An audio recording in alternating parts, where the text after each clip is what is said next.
그래서 제가 사도행전 20장 13절부터 16절까지 말씀, 그리고 25절부터 27절까지 말씀을 제가 봉독해 드리겠습니다. 우리는 앞서 배를 타고 앗소에서 바울을 태우려고 그리로 가니 이는 바울이 걸어서 가고자 하여 그렇게 정하여 준 것이라.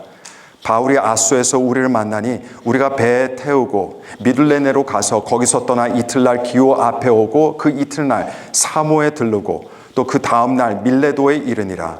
바울이 아시아에서 지체하지 않기 위하여 에베소를 지나 배 타고 가기로 작정하였으니 이는 될 수 있는 대로 오순절 안에 예루살렘에 이르려고 급히 가미러라. 25절부터 27절까지 말씀입니다. 보라, 내가 여러분 중에 왕래하며 하나님의 나라를 전파하였으니 이제는 여러분이 다 내 얼굴을 다시 보지 못할 줄 아노라.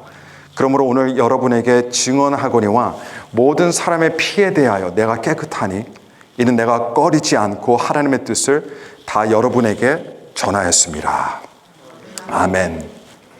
여러분, 사도 바울이 이제 3차 선교 여행을 마치고 예루살렘으로 다시 돌아가게 됩니다. 지금까지 총 3번의 선교 여행이 있었습니다. 그런데 이 3차 선교 여행만큼 그렇게 길었던 선교 여행은 또 없었습니다. 이 3차 선교 여행 때에 1차 선교 여행 때 방문했던 웬만한 지역들을 다 방문했습니다. 그리고 에베소에 당도했습니다. 그 에베소에서 3년이라는 기간 동안 거기서 복음 전하고 교회를 세우고 그리고 제자들을 양육했습니다. 그리고 나서 에베소를 떠나서 이제는 2차 선교 여행 때 다녔던 유럽 대륙으로 가서 거기에 세웠던 교회들을 또 하나씩 방문하게 됩니다. 그리고 나서 모든 일정을 마치고요.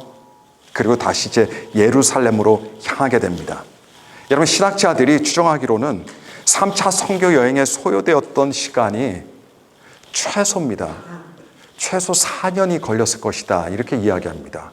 최소가 4년입니다. 더 걸렸을 수도 있습니다. 여러분, 4년이라면 결코 짧은 시간이 아니죠.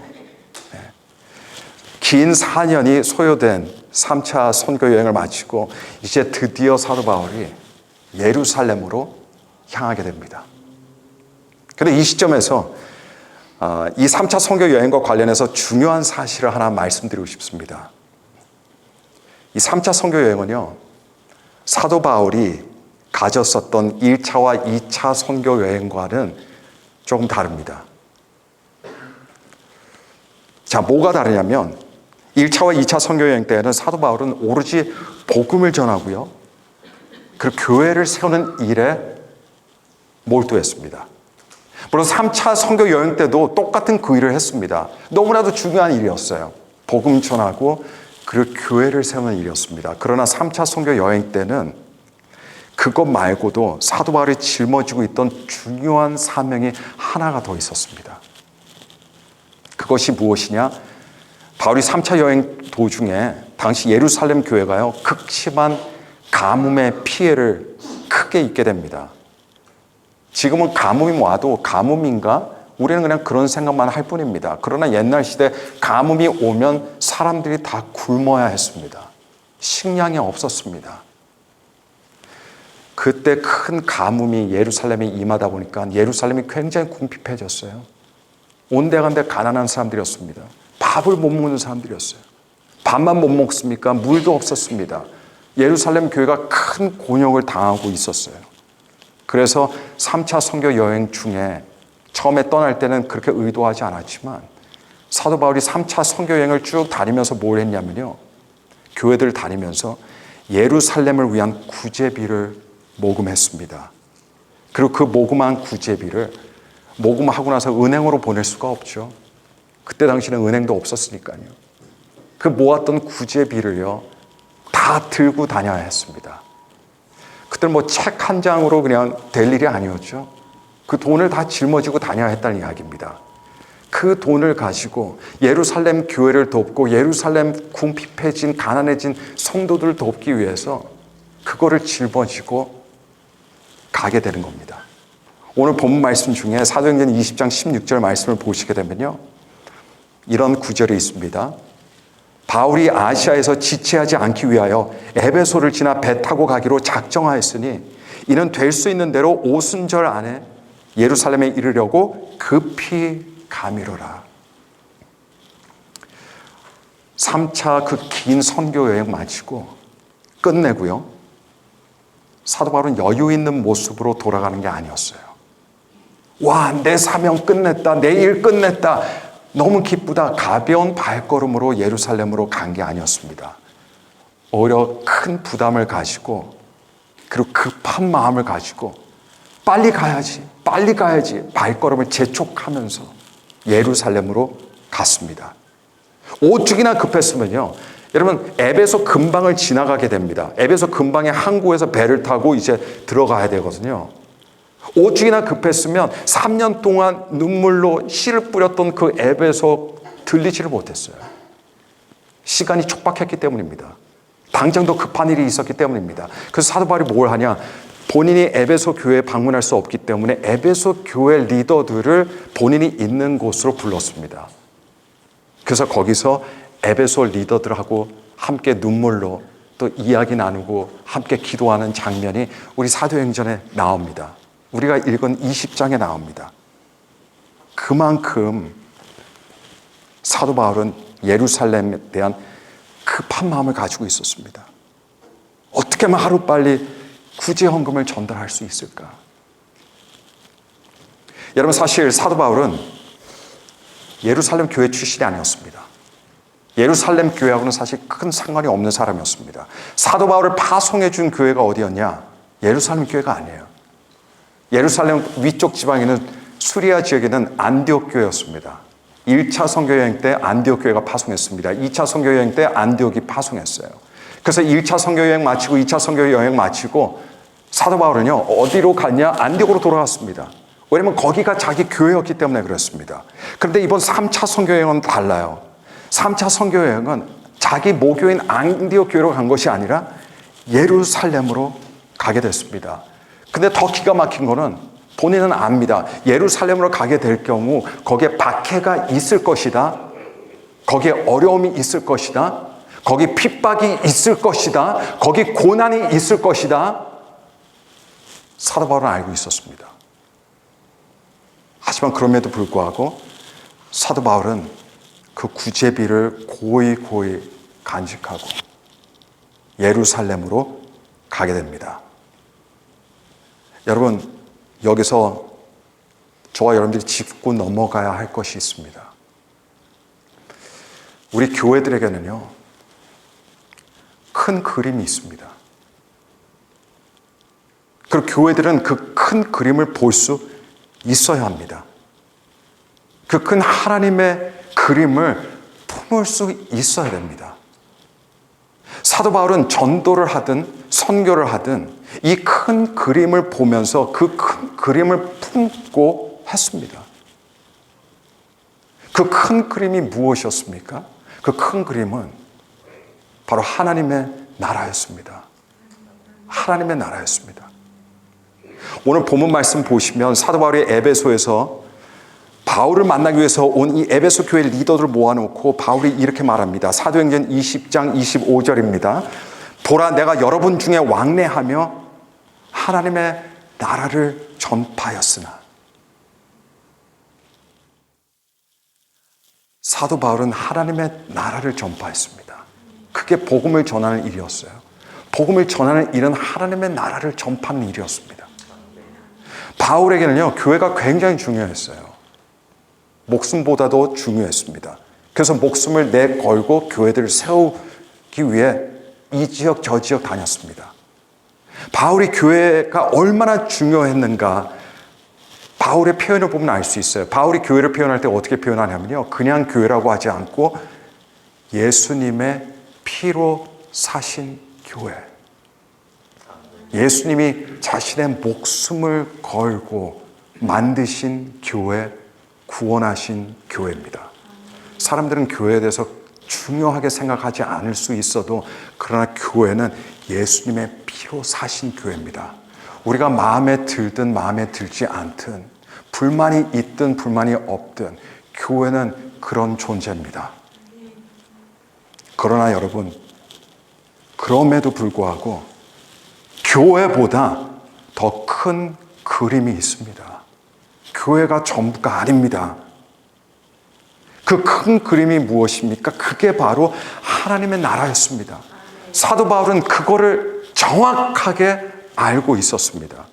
사도행전 28장으로 끝납니다. 사도행전 28장 마지막 구절이 31절입니다. 28장 30절과 31절 말씀 보시면 한번 보십시오. 바울이 온 이태를 자기 새집에 머물면서 자기에게 오는 사람을 다 영접하고 하나님의 나라를 전파하며 주 예수 그리스도에 관한 모든 것을 담대하게 거침없이 가르치더라. 사도행전이 뭘로 끝납니까? 하나님의 나라를 전파하는 끝나는 겁니다. 사실 사도행전 시작도 어떻게 시작되는 줄 아십니까? 예수님의 승천하신 내용으로 사도행전이 시작돼요. 근데 예수님이 승천하시기 전까지 무엇을 하셨다고 됐냐면 하나님의 나라를 전파하셨다라고 그러면서 시작합니다. 사도행전이 하나님의 나라로 시작합니다. 그리고 하나님의 나라로 끝납니다.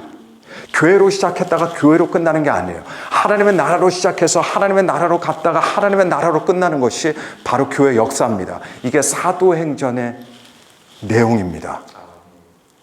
사도 바울은 전도를 하든 선교를 하든 교회 개척을 하든 복음을 전하고 하나님의 말씀으로 제자들 양육하든 어려운 예루살렘 교회를 위해서 구제비를 모금했든 바울은 하나님의 나라라고 하는 큰 그림을 그리면서 그 그림을 품고 있었다는 것을 우리 교회들이 잊어서는 안 됩니다.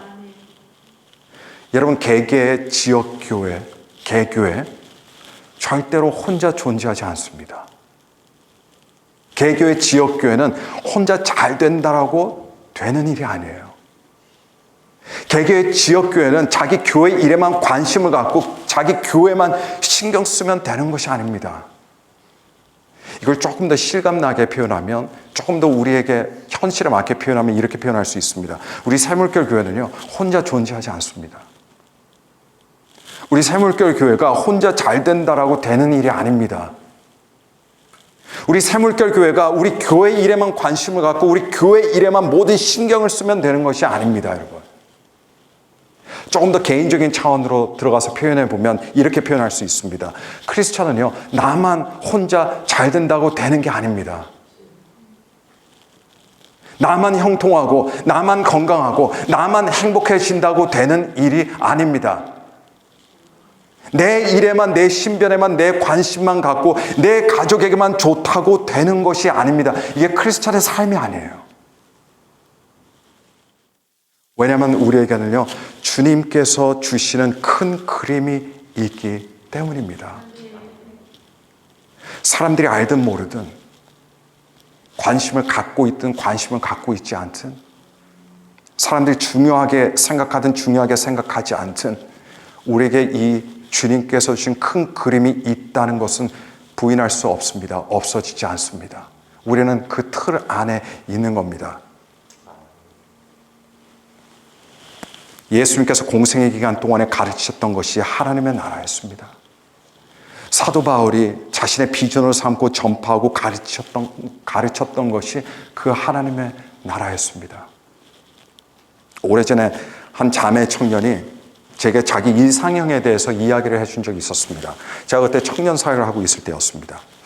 근데 그 자매의 이상형이 다른 사람들의 이상형과는 조금 달랐어요. 그래서 지금까지도 기억에 남습니다. 그 자매가 저한테 이렇게 말하더라고요. 자기는 나중에 결혼을 하게 되겠지만 결혼할 형제가 부지런하고 참 성실하고 착했으면 좋겠지만, 그리고 당연히 그거는 기본이지만, 그러나 그 위에다가 자기 인생에만 성실하고 자기 일에만 충실하고 그런 사람이 아니라 자기보다 조금 더 크고 거룩한 뜻을 사모하고 그것을 품고 그것을 추구할 수 있는 남자였으면, 형제였으면 참 좋겠습니다. 이렇게 이야기를 하더라고요. 그러면서 남편이 그런 인생을 살면 나중에 낳게 되는 아이들도 따로 그렇게 교육을 시키지 않아도 아이들도 자기만 아는 인생, 자기 야망만 쫓는 인생, 자기 행복만 찾는 사람이 되는 게 아니라 하나님의 크고 거룩한 뜻을 가지고 살 수 있지 않겠냐. 이게 이 자매의 논리였어요. 그리고 소원이었습니다. 그리고 실제로 그런 형제와 만나서 결혼했습니다. 여러분, 이 자매는 사실 자신의 결혼할 미래 남편에 대한 희망사항을 제게 말했지만, 그러나 우리 교회도 마찬가지입니다. 시야가 작아서 자기 교회만 보는 교회가 있지만요, 그러나 하나님 나라라는 보다 큰 그림을 볼 수 있고 그것을 품는 교회도 있습니다. 그리고 우리는 점차 우리의 시야가 넓어지면서 하나님의 나라를 품을 수 있는 교회가 되어야 될 줄로 믿습니다. 물론 한 지역 교회가 개척이 되고 성장하고 부흥하고 하는 데는 정말 많은 열정이 필요합니다. 정말 많은 노력이 필요하고 에너지가 필요하고 지혜가 필요하고 많은 수고와 희생과 헌신이 필요합니다. 그리고 상식적으로 들리시겠지만 사람들은 우리 교회가 먼저 잘 되고 봐야 되지 않겠나, 모든 사람들이 그렇게 생각합니다. 굉장히 상식적인 논리고 생각입니다. 하지만 그럼에도 불구하고 우리는 하나님의 나라를 품을 수 있어야 됩니다. 개척교회들이 참 갈 길이 너무 멀어요. 앞뒤 좌우 돌아볼 겨를도 없습니다. 그러나 하나님의 나라 의식을 가지고 시작한 교회는요, 10중 8구 나중에 부흥해도 하나님의 나라를 위해 존재하는 교회가 됩니다. 그런데 처음부터 자기 교회만 생각하고 있다 보면 그게 고착화돼 버리고 맙니다. 나중에 부흥이 되고 나서도 결국 그 교회는요, 자기만 생각하는 교회가 될 때가 많아요. 이 세상에 교회들이 많이 없어지고 사라집니다. 많이 쇠퇴하기도 합니다. 그 이유들 중에 하나가 바로 이 이유입니다. 보다 넓은 시야를 갖지 못하기 때문에 자기를 위해서 존재하다 보면 그렇게 쇠락할 수밖에 없게 되는 겁니다. 교회는 언제 시작이 됐든 어디서 시작이 됐든 어떻게 시작이 되었든 하나님의 나라라는 큰 그림과 큰 뜻을 처음부터 품을 수 있어야 된다고 믿습니다. 그렇게 시작한 교회는 끝까지 하나님의 나라를 위해서 존재하는 교회가 되는 줄로 믿습니다. 교회는 교회 자체가 절대로 목적이 될 수 없습니다.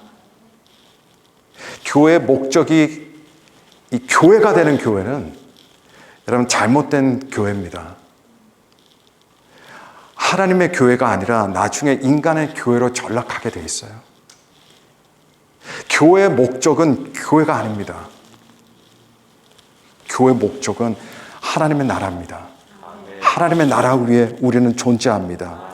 하나님의 나라라고 하는 보다 큰 목적을 잊어버리는 교회들은 잠재력은 많겠지만 그러나 실제로 자기가 가지고 있는 힘을 쓰지 못합니다. 자기를 위해서만 쓰거든요. 그러면 나약한 교회, 선한 영향력을 발휘하지 못하는 그런 교회가 되게 됩니다. 여러분, 가롯 유다의 예를 들어보면요, 3년 반 동안 예수님을 따랐습니다. 다른 제자들하고 똑같이 예수의 가르침을 들었어요. 근데 예수님은 하나님의 나라를 전파하며 사셨습니다. 근데 가롯 유다는 하나님의 나라를 보지 못했어요. 그에겐 그런 큰 그림이 없었습니다. 나중에 어떻게 돼요? 실망하게 됩니다. 예수님께. 그리고 절망하게 됩니다. 내가 3년 반 동안 이러려고 예수님을 따랐나? 큰 그림을 보지 못했기 때문입니다. 나중에 결국은 예수님을 배신하게 됩니다. 우리는 큰 그림을 볼 수 있어야 돼요. 그러면 그때 비로소 우리가 나아갈 길이 보입니다. 이해가 안 되던 것들이 이해가 됩니다. 하나님의 말씀이 또 이해가 됩니다. 이 땅의 모든 교회들은요, 하나님의 나라라는 공통적인 목적을 가지고 있습니다. 몇 명 교회만 그런 게 아닙니다.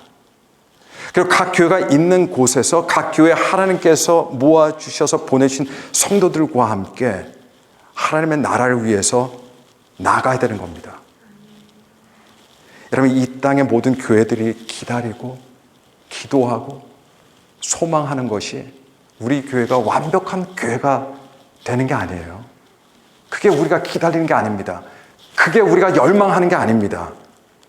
당연히 우리가 점점 나아지고 점점 완벽해지는 교회가 되기를 소원하지만 우리의 궁극적인 소망은 뭡니까? 소망은 장차 우리에게 임할 하나님의 나라입니다. 그게 우리의 궁극적인 소망입니다. 사도 바울에게 교회는 너무 중요했습니다. 그러나 교회의 목적은 교회가 아니라 하나님의 나라라는 것을 정확하게 알고 있었어요. 그래서 사도 바울은 자신이 몸담고 있던 안디옥 교회만 생각하고 안디옥 교회만 품고 있지 않았습니다. 그래서 사도 바울은 먼 타지로 그것도 몇 년씩 걸리면서 선교 여행을 떠날 수가 있었어요. 만일 자신이 속한 개교회가 가장 중요했다라고 한다면, 자기 교회만이 전부였다라고 한다면 바울은 안디옥 교회를 떠날 리가 없었습니다. 그냥 거기에 남아서 안디옥 교회를 위해서 사역을 했었겠죠. 그리고 안디옥 교회도 마찬가지입니다. 자기들만 예수님의 복음을 알고 그 복음을 누릴 생각을 하지 않았어요. 그들에게 있어서 그들이 속해 있는 교회가 너무 소중하고 귀하고 중요한 거 알았지만, 그러나 안디옥 교회 성도들도 자신들이 하나님의 나라를 위해서 존재한다는 것을 알고 있었습니다. 여러분 생각해 보십시오. 사도 바울과 바나바 같은 사람들이 안디옥 교회 출신 사람들입니다. 이들이 안디옥 교회를 떠났습니다. 그리고 선교 여행을 떠났어요. 바울과 바나바가 그 교회에서 가장 중심축 역할을 하는 교회 기둥들이었습니다. 갑자기 두 사람이나 여러분 선교 여행을 떠난다고 할 때 안디옥 교회 사람들 마음이 어땠을까요? 그 빈자리가 얼마나 컸을까요? 어쩌면 바울과 바나바가 자기들을 돌보지 않는다고, 교회를 돌보지 않는다면서 무책임하다고 불평했을 수도 있습니다. 하지만 안디옥 교회는 바울과 바나바 같은 리더들을 다른 지역으로 하나님의 나라를 전파하기 위해서 기쁨으로 파송할 수 있었습니다. 그리고 그것이 그 교회의 큰 영광이었습니다. 그리고 그들을 끝까지 후원해 줬습니다. 그래서 3차 선교 여행이 가능했던 겁니다. 3차 선교 여행이 있었기 때문에 오늘 우리들도 이 자리에서 예배를 드리고 있습니다.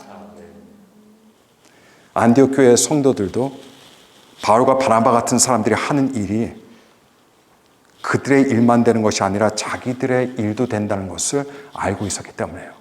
왜냐하면 하나님의 나라라는 큰 그림을 볼 수 있었기 때문입니다. 바울을 통해서 새롭게 다른 지역들에서 교회들이 막 개척됐습니다. 새로 생겼어요. 그 개척들도 다 똑같은 생각을 했습니다. 이들에게 자신들이 하나님 나라가 얼마나 중요한 것인지 알고 있었다는 거죠. 여러분, 이 땅에 존재하는 교회들은, 이 지상의 교회들은요, 일단 목적이 될 수 없는 이유가 일단 임시적인 존재이기 때문에 그렇습니다. 예수님 오시기 전 이 땅에서 잠시 존재하는 것이 이 땅에서의 지상 교회들이에요. 하나님의 나라가 임했습니다. 성도들이 천국에 갔어요. 누가 사람들이 하나님, 전 그래도 우리 교회 사랑합니다. 이 땅에 남아서 여기서 계속 교회에 있을래요. 이럴 사람 아무도 없거든요. 이 땅의 지상 교회는 언젠가는 다 사라집니다. 예수님이 오시면 사라집니다. 우리는 그 다음에 하나님 나라에서 하나님의 나라 백성들만 모여서 일종의 천상의 교회라고도 하죠. 그 모습으로 존재하게 됩니다.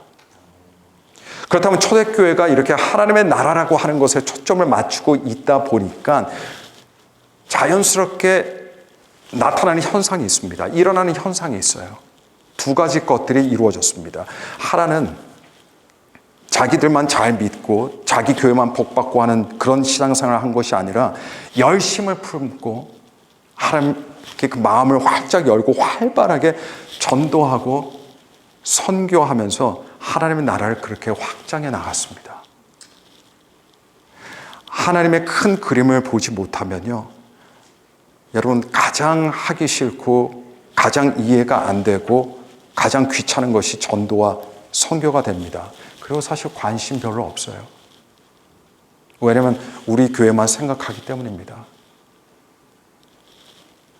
사실 하나님의 나라라는 큰 그림을 보지 못하고 그런 꿈을 품지 못하고 자기 교회 부흥만 생각하는 이 풍조는요, 지금 우리가 살아가는 이 현대 시대 풍조와 무관하지 않습니다. 지금 현 시대 풍조의 영향을 깊이 받았기 때문에 그래요.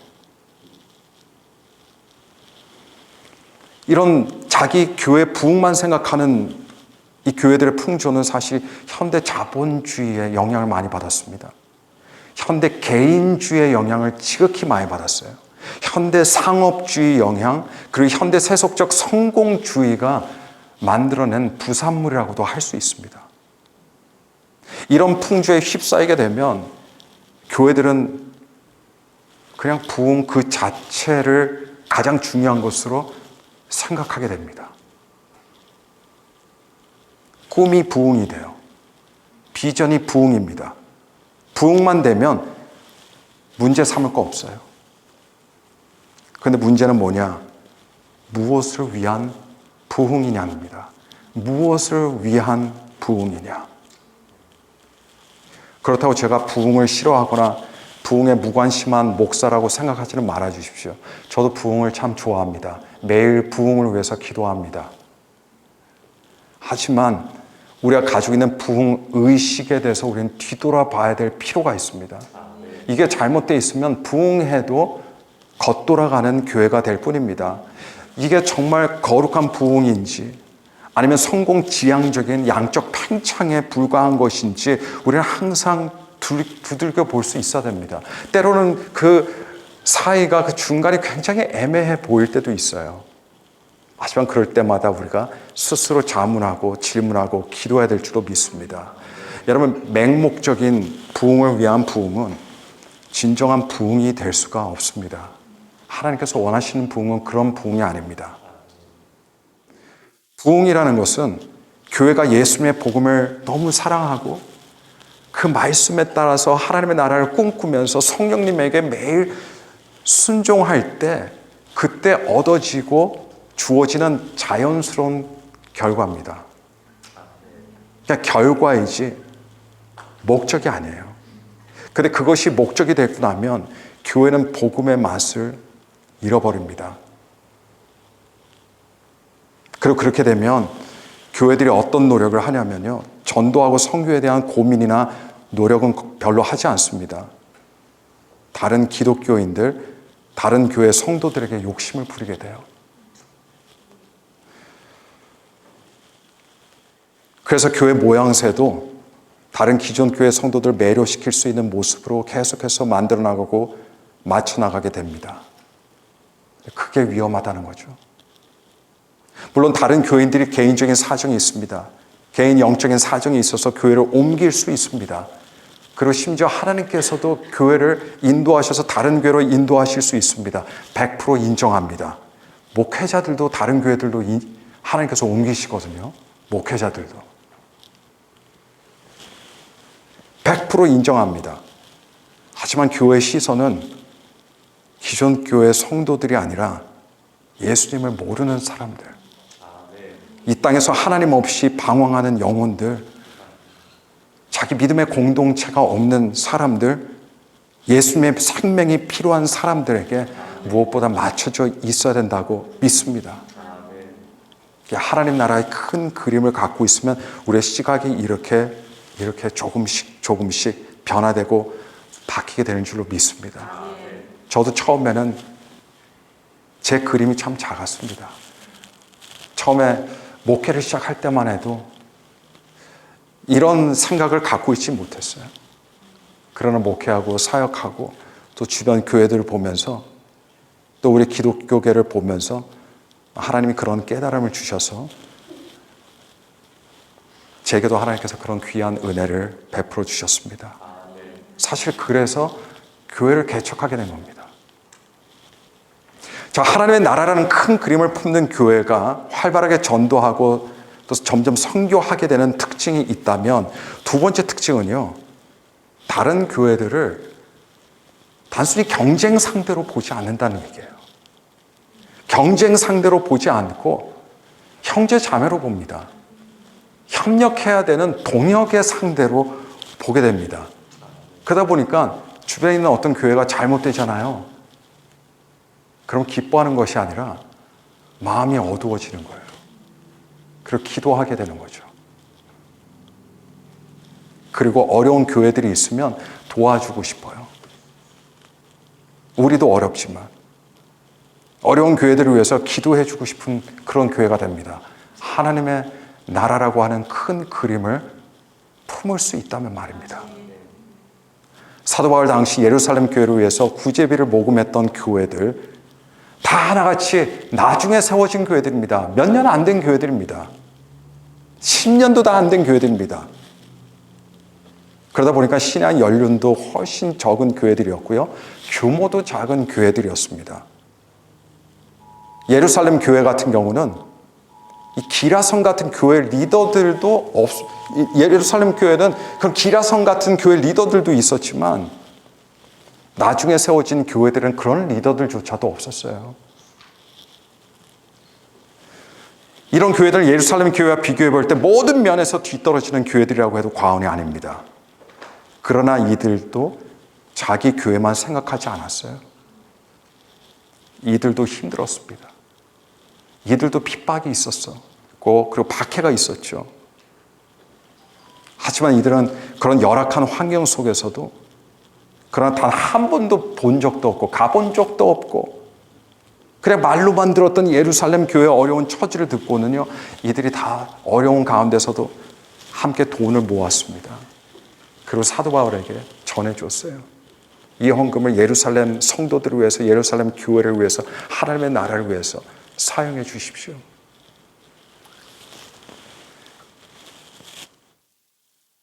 여러분, 이렇게 할 수 있었던 이유는요, 초대교회는 교회를 위해서 존재하던 교회가 아니라 하나님의 나라를 위해서 존재하던 교회들이었기 때문입니다. 큰 그림을 보고 품고 이해할 수 있었기 때문입니다.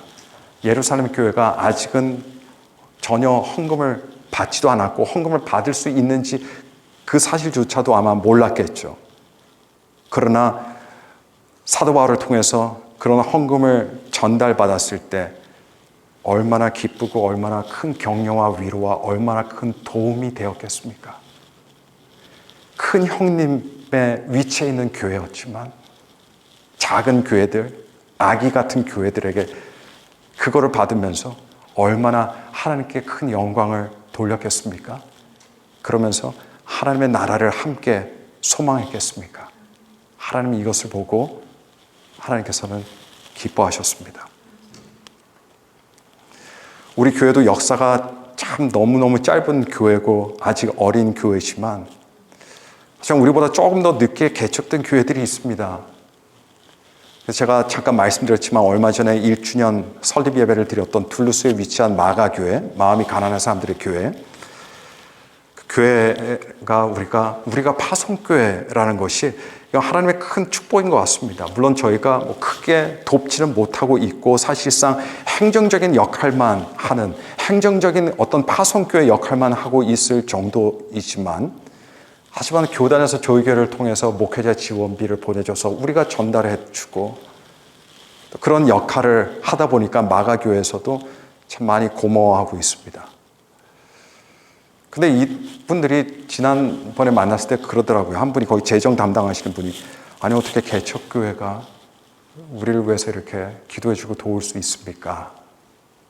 이런 말을 하더라고요. 근데 그거는 개척교회든 100년이 된 교회든 상관이 없습니다. 하나님의 나라를 품는 교회라면 우리 상태가 어떻든 우리 규모가 어떻든 그거는 상관이 없다고 생각합니다. 한 달 반 정도 전에 일이었죠, 그게. 그리고 그때 마침 1주년 때 저를 강사로 초청해서 제가 말씀도 전하고 교회 분들을 만나면서 우리도 얼마 안 됐지만, 우리하고 한 7개월 차이밖에 안 되지만 우리 옛날 생각이 나는 네, 그런 걸 느꼈습니다. 그러면서 함께 기쁨 나누고 또 격려하고 또 위로도 하고 돌아왔습니다. 마침 얼마 전에 이 마가교회 담임 목사님을 만날 기회가 있어서 함께 잠깐 교제를 나눌 때 저희 교회도 오셔서 함께 간증도 해주시고 개척교회 고충도 함께 나누시고 말씀도 전해주시면 참 감사하겠다고 그랬더니 오시겠다고 하시더라고요. 그래서 한 2주 뒤쯤에 아마 큰 변동사항이 없으면 그때는 우리 마가교회 목사님께서 오셔서 여러 가지 간증도 해주시고 또 말씀의 은혜를 나누시게 될 것 같습니다. 사실 마가교회가 개척하기 전부터 저희가 반주자가 없을 때, 빵꾸 났을 때 있죠. 그때 마가교회 목사님 사모님이 오셔서 대신 한 2주 정도였던 기억이 납니다. 와서 반주도 해주시고 그러셨어요. 그래서 그때 되면 또 함께 기쁨을 나누고 우리가 하나님의 나라라는 큰 그림을 품고 있는 교회들이라는 이런 공감대와 공통된 의식을 갖게 되는 그런 축복의 시간이 되기를 간절히 바랍니다. 여러분 정리합니다. 여러분 우리는 하나님 나라라고 하는 큰 그림을 볼 수 있어야 됩니다. 그러면 우리의 생각이 달라집니다. 이 땅에서 우리는 100년도 안 삽니다. 그러니까 우리가 다니는 교회는 그만큼 짧다는 얘기예요. 그러나 하나님의 나라는 영원한 곳이 됩니다. 그곳을 우리는 기다립니다. 그곳을 기대합니다. 하나님의 나라를 가슴에 품고 하나님의 나라를 위해 살아가시면서 기도하시고 그렇게 말씀과 성령으로 충만한 모습으로 이 땅에 우리의 사명을 귀히 감당하는 복된 교회가 되기를 예수 그리스도 이름으로 간절히 축복하고 축원합니다. 우리 들은